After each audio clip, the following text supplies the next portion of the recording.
মৰমৰ ছাত্ৰ ছাত্ৰীসকল ইতিমধ্যে আমি আলোচনা কৰিছিলোঁ কোষৰ বৈশিষ্ট্যৰ 2 নম্বৰ পইণ্টটো যেটা আছিল আমাৰ কোষ কেন্দ্ৰ এই কোষ কেন্দ্ৰৰ ওপৰত ভিত্তি কৰি এটা ইম্পৰ্টেন্ট কোৱেশ্চন আছিল নহয় তোমালোকৰ সংকোচ কেন্দ্ৰীয় কোষ আৰু প্ৰকোষ কেন্দ্ৰীয় কোষ হয়না এই কোৱেশ্চনটো খুবই ইম্পৰ্টেন্ট সাধাৰণতে প্ৰকোষ কেন্দ্ৰীয় কোষ আৰু সংকোষ কেন্দ্ৰীয় কোষৰ মাজত পাৰ্থক্য লিখা এই কোৱেশ্চনটো পৰীক্ষাত পুৰা খুদা হয় গতিকে তোমালোকৰ কিতাপতে ধুনিয়াকে দি আছে চাৰ্ট বনাই দি আছে সেই চাৰ্টৰ পৰাই তোমালোকক মই ডিসকাস কৰি অলপ হেল্প কৰাই দিছো তোমালোকৰ ভিডিঅ চাই থাকিবা আৰু লগতে তোমালোকৰ কোৱেশ্চন এটা আহি আছে এমেজিং কোৱেশ্চন ইজি কোৱেশ্চন তোমালোকৰ কাৰণে আনসাৰ দিবলৈ চেষ্টা কৰিবা ওকে লেটস স্টাৰ্ট তেনেহলে আমাৰ এটা তোমালোকৰ চাৰ্টত চাইছা কি ধুনিয়াকে দিছে তোমালোকৰ কিতাপত খালি অলপ ব্ল্যাঙ্ক ৰাখি দিছে তোমৰা চাবা ইয়া হল আমাৰ প্ৰথমটো হল প্ৰকোষ কেন্দ্ৰীয় কোষ এটো প্ৰকোষ কেন্দ্ৰীয় কোষ আৰু এটা হল সংকোষ কেন্দ্ৰীয় কোষৰ ঘৰ আচ্ছা সাধাৰণতে হয় কি আমাৰ প্ৰকোষ কেন্দ্ৰীয় কোষ ইয়া আকাৰত খুবেই সৰু হয় সাধাৰণতে আকাৰ সৰু মানে কিমান হৈছে 1 ৰ পৰা 10 মাইক্ৰনৰ ভিতৰত হয় আৰু 1 মাইক্ৰন কি তোমালোকে গমে পোৱা আমাৰ এসআই ইউনিটত কনভাৰ্ট কৰিলে 10 টু দি পাৱাৰ -6 মিটাৰ হ'ব নাই -6 মিটাৰ তেনেহলে প্ৰকোষ কেন্দ্ৰীয় কোষৰ আকাৰ সাধাৰণতে সৰু হয় সংকোষ কেন্দ্ৰীয় কোষৰ আকাৰ সাধাৰণতে ডাঙৰ হয় 5 ৰ পৰা 100 মাইক্ৰন এটা হ'ব আমাৰ কি 1 ৰ পৰা 10 মাইক্ৰন আৰু এটা হ'ব 5 ৰ পৰা 100 মাইক্ৰন লৈকে হয় তেনেহলে সংকোষ কেন্দ্ৰীয় কোষ প্ৰকোষ কেন্দ্ৰীয় কোষতকৈ সাধাৰণতে ডাঙৰ হয় এক নম্বৰ পইণ্টটো গল তোমালোকৰ পৰীক্ষাত এনেকৈ লিখিলে হ'ল যে প্ৰকোষ কেন্দ্ৰীয় কোষ এনেকৈ লিখিলা লিখাৰ পিছত ইয়াৰ জায়গাত এক নম্বৰ দি সাধাৰণতে এইবিলাক সৰু সংকোষ কেন্দ্ৰীয় কোষৰ জায়গাত তোমালোকে লিখিলা সাধাৰণতে এইবোৰ ডাঙৰ শেষ এক নম্বৰ পইণ্ট গল 2 নম্বৰ পইণ্টত তোমালোকে গৈ লিখিবা ইয়াত কিবা তেনেকৈ খালচাই ষ্টাইলত দিছে তোমালোকে লিখিবা কি যে কোষৰ কেন্দ্ৰ অঞ্চল সুস্পষ্ট সিম্পলি লিখি দিবা 2 নম্বৰ তোমালোকে কোষৰ কেন্দ্ৰ অঞ্চল সুস্পষ্ট আৰু ইয়াক কি বুলি কোৱা হয় নিউক্লিয়ইড বুলি কোৱা হয় কেন্দ্ৰ অঞ্চলটো হয়নে কোষ কেন্দ্ৰ বুলি নকয় কিন্তু ইয়াক কেন্দ্ৰ অঞ্চল বুলি কোৱা হয় আৰু 2 নম্বৰত তোমালোকে ইফালে লিখিবা যে কোষৰ কেন্দ্ৰ অঞ্চল সুস্পষ্ট আৰু ইয়াক কি বুলি কোৱা হয় কোষ কেন্দ্ৰ বুলি কোৱা হয় 2 নম্বৰটো তেনেকৈ লিখিলা 3 নম্বৰটোত গৈ তোমালোকে ইয়াত এডাল মাথো ক্ৰোমোজোম থাকে ক্ৰোমোজোমটো কি তোমালোকে গমে পাইছা য'ত থাকে ডিএনএ য'ত থাকে আমাৰ জিন বংশগত চৰিত্ৰ বাহক হেই হল ক্ৰোমোজোম আচ্ছা ক্ৰোমেটিন নামৰ পদাৰ্থ হিচাপে থাকে প্ৰথম অৱস্থাত জেনা তোমালোকে এনেকৈ 3 নম্বৰত এনেকৈ লিখিবা যে ক্ৰোমোজোম ইয়াৰ এডাল আৰু ইয়াৰ 3 নম্বৰত লিখিবা ক্ৰোমোজোম এডালতকৈ বেছি এইখিনিতে তোমালোকে জানিবা মানুহৰ দেহত ওকে কেইডাল ক্ৰোমোজোম থাকে তোমালোকে আনসাৰটো দিবা একেবাৰে সহজ কৰি দিছো মানুহৰ দেহত কেইডাল ক্ৰোমোজোম থাকে এইটো তোমালোকে কমেন্টত দামদম লিখি দিবা তোমালোকৰ কাৰণে গিফট আছে আচ্ছা লিখিলা তাৰ তোমালোকে 3 নম্বৰত কি লিখিলা যে ক্ৰোমোজোম এডাল ইফালে 3 নম্বৰ দি ক্ৰোমোজোম এডালতকৈ বেছি থাকে গল এতিয়া আহি গল আমাৰ কি 4 নম্বৰ 4 নম্বৰত কি আছে তোমালোকৰ আৱৰণী বিশিষ্ট কোষ অংগাণু নাথাকে ঠিকে ঠিকে দিছে ইয়াত তোমালোকে লিখিবা আৱৰণী বিশিষ্ট কোষ অংগাণু থাকে আচ্ছা এই আৱৰণী বিশিষ্ট কোষ অংগাণু বিলাক ন কি এটা আমি পিছত ডিসকাস কৰি আছো না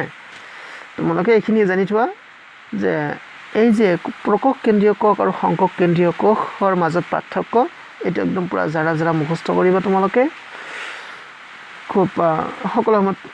খুবই ইম্পৰ্টেন্ট প্ৰত্যেকটো বছৰৰ কাৰণে প্ৰত্যেকটো বৰ্ডৰ কাৰণে প্ৰত্যেকটো ডিস্ট্ৰিক্ট বৰ্ডৰ কাৰণেও ই ইম্পৰ্টেন্ট হৈয়ে থাকে আসলতে কোৱেশ্চনটোই ইম্পৰ্টেন্ট গতিকে তোমালোকে মুখস্থ কৰিবা এটি আমি অলপ ডিসকাস কৰিবলৈ লৈছো আমাৰ কোষৰ 3 নম্বৰ বৈশিষ্ট্য তোমালোকে জানিছা ইতিমধ্যে যে কোষৰ বৈশিষ্ট্য 3টা তাৰ ভিতৰত আমি ডিসকাস কৰি পেলালো ইতিমধ্যে নম্বৰ 1 টো কি আছিল কোষাবৰণ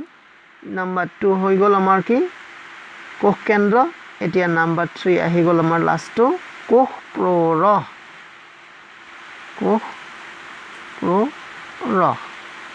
মানে ইংৰাজীত যাক কয় চাইটোপ্লাজম আচ্ছা কোষ পৰৰস বুলিলে কি বুজা তোমালোকক সাধাৰণ এটা স্কেচ কৰি দেখাই দিছোঁ মই ইয়াত ধৰি লোৱা আমাৰ কোষ ইয়া হ'ল আমাৰ কোষ কেন্দ্ৰ মানে এই কোষ কেন্দ্ৰৰ মাজত থকা কোষ কেন্দ্ৰ আৰু কোষাবৰণৰ মাজত থকা অৰ্ধজুলীয়া পদাৰ্থখিনিকে কোষ পৰৰস বুলি কোৱা হয় তোমালোকে ডিফাইন কেনেকৈ কৰিবা কোষ পৰৰস কাক বোলে যে কোষৰ কেন্দ্ৰ আৰু এইটো চাবা ইংটো চেঞ্জ কৰি লৈছোঁ ইয়া হ'ল কোষৰ কেন্দ্ৰ আৰু এয়া হ'ল কোষা আৱৰণ এই কোষৰ কেন্দ্ৰ আৰু আৱৰণৰ মাজত থকা এই জাগাখিনিত থকা কোষৰ কেন্দ্ৰ আৰু কোষ আৱৰণৰ মাজত থকা অৰ্ধজুলীয়া পদাৰ্থটোকে কি বুলি কোৱা হয় কোষ পৰৰস নাই গ'ল তোমালোকৰ এতিয়া কোষ পৰৰসত কি কি বস্তু থাকে কোষ পৰৰসত থাকে আমাৰ সাধাৰণতে সংকোচ কেন্দ্ৰীয় কোষৰ ক্ষেত্ৰত ইয়াত থাকে কোষ অংগাণুবিলাক কি নাম্বাৰ 1 তোমালোকে লিখিবা অন্তঃপৰৰসীয় জালিকা ER এণ্ডোপ্লাজমিক reticulum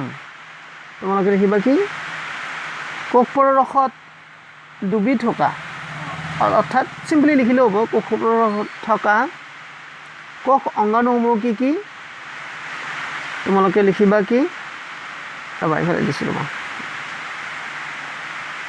ER এণ্ডোপ্লাজমিক reticulum number 1 গ'ল নাম্বাৰ 2 থাকিল আমাৰ ৰাইব'জম নাম্বাৰ 3 থাকিল লাইচ'জম নাম্বাৰ 4 থাকিল ৰসধানী বা ভেকুৱল ৰসধানী তাৰপিছত আৰু কি আছে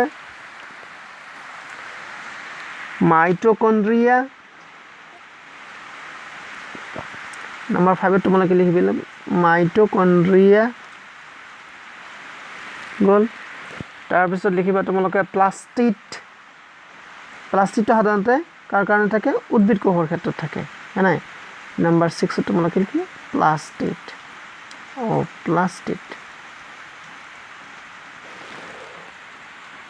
মই নিশ্চয়তো দিব প্লাষ্টিড আচ্ছা যিয়ে নহওক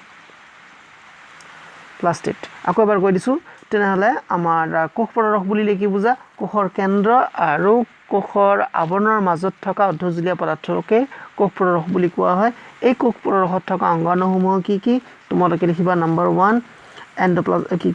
অন্তঃপৰৰসীয় জালিকা ৰাইব'জম লাইচ'জম ৰসধানী মাইটকন্ড্ৰিয়া প্লাষ্টিড এই 6টামান তোমালোকে বস্তু আৰু এটা আছিলে